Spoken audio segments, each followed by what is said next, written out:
look, looks like it's still up and running, and we can see the last call that we made to it from a previous lesson.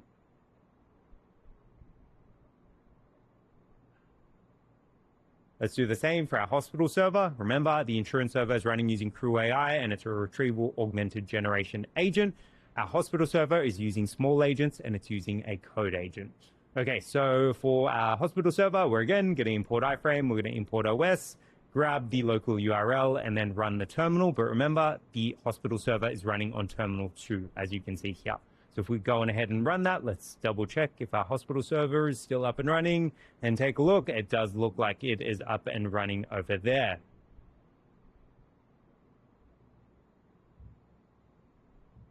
Okay, so the next thing that we want to go on ahead and do is chain our LLM calls. We're going to import nest async IO to make sure that we can nest our calls and apply it to our environment. Okay, now comes the crux of it. So to go and make asynchronous calls, what we're going to do is first make a call to our hospital server, and we're going to ask, do we need rehabilitation after shoulder surgery? And then what we're going to do is we're going to unpack and get the response and pass that through as context into the next call to our insurance server. And we're specifically going to be calling out to our policy agent. So again, we're going to bring in our client from the ACP SDK, and we're going to bring in 4 from Colorama as well. We're then going to define an asynchronous function, and this is going to be called hospital workflow. So we're going to run this when it comes to running our chain calls. This is going to return nothing. Now, we want to go on ahead and create 2 clients to connect to our 2 servers, because remember, we've got our first server, which is the insurance server, which is running on port 8001. And then we've got our second server, which is our hospital server running on port 8000. So we now need to connect to both of those servers. So we're going to create an asynchronous connection. And we're going to create the first client to connect to the first server and label the client as the insurer. And then we're going to create the second client to connect to our second server and label that as the hospital. Cool. So those are our 2 clients. So this is our first client, which is going to be our insurer. And then this is going to be our second client, which is going to be connecting to our hospital.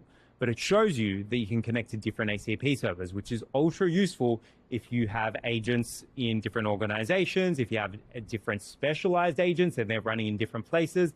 This gives you a way to connect them all.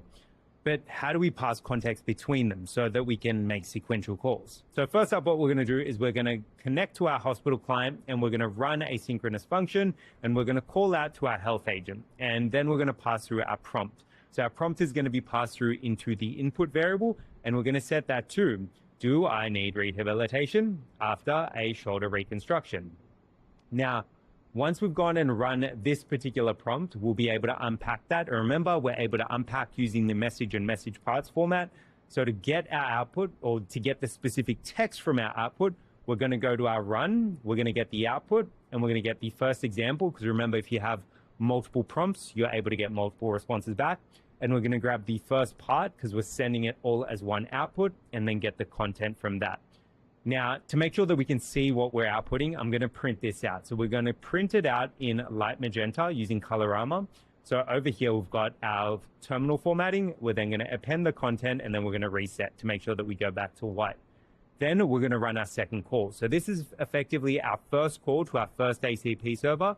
Now what we want to do is make our second call. And we want to take this, which is effectively our output from our first call, and append that as context to the next one. So we're pretty much going to replicate what you can see here. But this time, what we're going to do is we're going to connect to our insurance client, and we are going to connect to our policy agent. And we're going to take this content, which we've already captured from our first run, and we're going to append it to our prompt. So prior to asking our question, we're going to append our context. And you can see here, I'm just doing a little bit of text formatting. And then I'm going to pass through my second question. So what is the waiting period for rehabilitation? So now we should know, do we need rehabilitation? And then we're passing that same context to our next LLM call. And we're going to print this output out as well. So we're printing out the output from our hospital run in light magenta, and we're going to print out the output from our insurance agent in, let's print it out in yellow. So again, we're going to unpack the results of that. So it's going to be run2.output. We're going to get the result of the first prompt, and we're outputting everything in a single part. So we're going to grab that part, and we're going to grab the content from that, and then we're going to reformat our terminal. So this should give us a sequential ACP call. We're going to run the first call here. We're then going to get that context, pass it over here, and then we're going to run that second call. So we're taking the output from this, passing it to this. If we go and run that call using async IO, so we're going to import async IO, and then we're going to use the run method, and we're going to run the hospital workflow from over here. Now, if this all works correctly, we should see, so we are hitting the hospital server first, so we'll see this server running first, and then we'll see this server running. So let's kick this off and see how we go. So if we go and run this cell, so take a look, we've already kicked off that first call. So do I need rehabilitation after a shoulder reconstruction? We've got some output from the net, so you can see that we're actually calling out. We've got some results from a number of different websites. And take a look, we've got our final answer. Yes, you do need rehabilitation after a shoulder reconstruction. You can see that's printed out in light magenta. If we go and take a look at our CrewAI agent, take a look, that's running as well over here. And we should get our final, looks like we've already completed as well. So do we have our final answer? We do. The waiting period for a shoulder reconstruction is typically 2 months under the gold cover plan. So take a look, we've now gone and sequentially run ACP calls. So this is the result of our first call, and this is the result of our second call with the context appended. But it sort of shows you the possibility. If you needed to chain different processes together, this is the way that you'd be able to do it.